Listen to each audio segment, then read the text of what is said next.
everyone, and welcome to our first April installment of the Rankings Report. As always, we're wrapping up the latest action and previewing what's to come, all with an eye towards the official UFC rankings. Forrest, please explain what those are. Each week, a panel of highly respected and amazing journalists rank the top UFC athletes overall by weight and then by class. The results are revealed Wednesday night on UFC Tonight.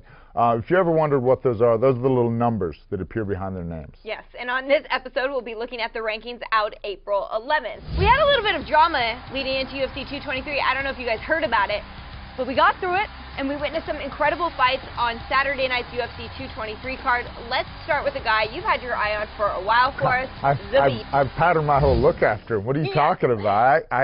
This is the Zabit. People are like, oh, you big Khabib fan? No, Zabit. Zabit, fight of the night, Zabit versus Bosniak. It was an amazing fight. Funny story, he broke his hand hitting this warming up before that fight. Did you know that? I didn't know that. Absolute true story. He had a broken right hand. He broke his thumb. That's kind of crazy. Well, Khabib handled everything that was thrown at him during fight week because it was a lot.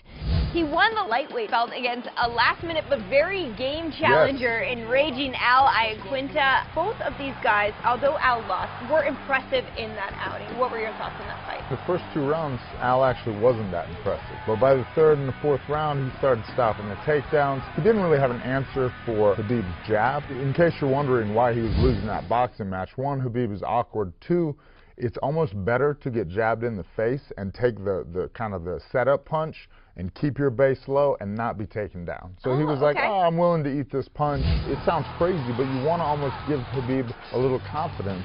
So he's like, oh, okay, I can do this on the feet. So you have that opportunity for Al to catch him, and Al does have good power. Right, absolutely. But we can't talk about 223 without mentioning the co-main event, which was the rematch between Joanna and Rose. My wife's favorite fighter. Yeah, oh, okay, very cool. That also might have been the best fight on that main card. It was the best fight on the main card. Okay. I had the whole audience going. It was an amazing fight, and I was very happy to see two women own the crowd like that. Rose Namajunas replaces Joanna Jędrzejczyk now on the pound-for-pound list, debuting at number 15. Do you believe that's the right place for her? Sure. Yeah.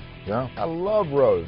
After the fight, she was immediately talking about the things she did wrong and how she needs to correct her stance. That's exactly how my mind works. Yeah, I won that fight, but there's things I could have done better, which leads me to believe that she will do those things better, that she wants to make those improvements. Absolutely. And Joanna Jędrzejczyk, let's take nothing away from her, a very talented former champion. We'll see what happens with her next. Do you think she goes to women's flyweight? Women's flyweight is going to be a tough division as well. You wait for somebody else to beat Rose, and then you beat them. Okay. Rose has got her number. Well, April brings a showering of incredible fights, see what we did there, for UFC fans, starting with UFC on Fox, which takes place in Glendale, Arizona. This one is a stacked card, kind of flying under the radar. The main event is between two men who have never been in a boring fight. They will take to the center of the octagon in the hopes of getting closer to the lightweight title. Well, obviously they're going to be entertaining us. Dustin Poirier is ranked number 5. Justin Gaethje is ranked number 6. We love watching both of them. What are your expectations for this fight? Well, it's going to be a really good fight. Poirier knows exactly what he needs to do. He doesn't have as good a chin as Justin does. They both got big power. He needs to land shots, make it a tactically sound fight, to move, to avoid that low kick. I don't know how that's going to play out because Poirier is a southpaw, so maybe the low kick won't be there as much. But that's how Justin gets a lot of his knockouts, is he crushes your leg, and then people don't move well, and then he lands a big punch. Dustin Poirier just was awarded his black belt. Very creative on the ground. Does that come into play here? I don't think so, and I'll tell you why. People don't know this, but Gaethje is a great wrestler. He's impossible to take down, Chuck Liddell style. He doesn't care to wrestle, he cares to counter wrestle. Right, exactly. Poirier would be smart to attempt the takedown, to mix it up, to maybe, hopefully, if you can land a takedown or two on him, to make Gaethje a little less confident. Because Gaethje does kind of stand flat-footed and move forward at you. Yeah, well, this one, I mean, I can't wait for that main event. I think it's an incredible matchup. The whole card's really good. Yes, super good card, all on free TV. So you're lucky, Glendale. Yeah. Well, then the octagon heads to the Jersey Shore when Edson Barboza, who's number 4, takes on Kevin Lee, who is ranked number 7 in Atlantic City. Kevin Lee's last fight was in October when he fell to Tony Ferguson, while Barboza's last outing saw him on the wrong end of a decision against Khabib.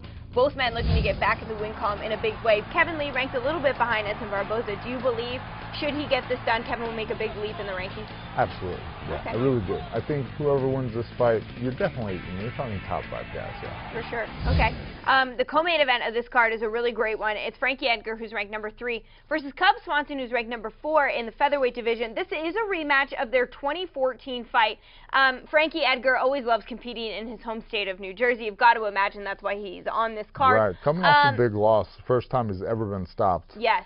Brian Ortega did stop him in March, but you know, he won that first fight with Cub Swanson in dominating fashion. Yes. Did we mention dominated? Twins. What are you expecting from this rematch? Because it was almost 4 years ago. I mean, there's always the chance that Cub Swanson could, you know, land a big kick or land that lead uppercut when he stands southpaw or a big punch. But I think Frankie is just going to be on the hunt, and I think he's going to, you know, he's looking to bounce back. First time he's ever been stopped. I think he's going to just wrestle until the cows come home. All right, yeah, well, that one is a great co-main event. But now it's time for this episode's edition of Unranked, and today our topic is a fun one. The Ultimate Fighter premieres on the 18th of April, so Forrest and I decided to list some of our must-watch, tough alumni currently in the rankings. I guess I'll start. I'm going to go with Rocky Pennington, who was on The Ultimate Fighter Season 18. She's now ranked number 2 in women's bantamweight. Fighting for that belt. She's fighting for the belt at UFC 224 in Rio de Janeiro. Why don't you give me one of yours? Yeah, Rose, duh. I mean, how topical is that, right?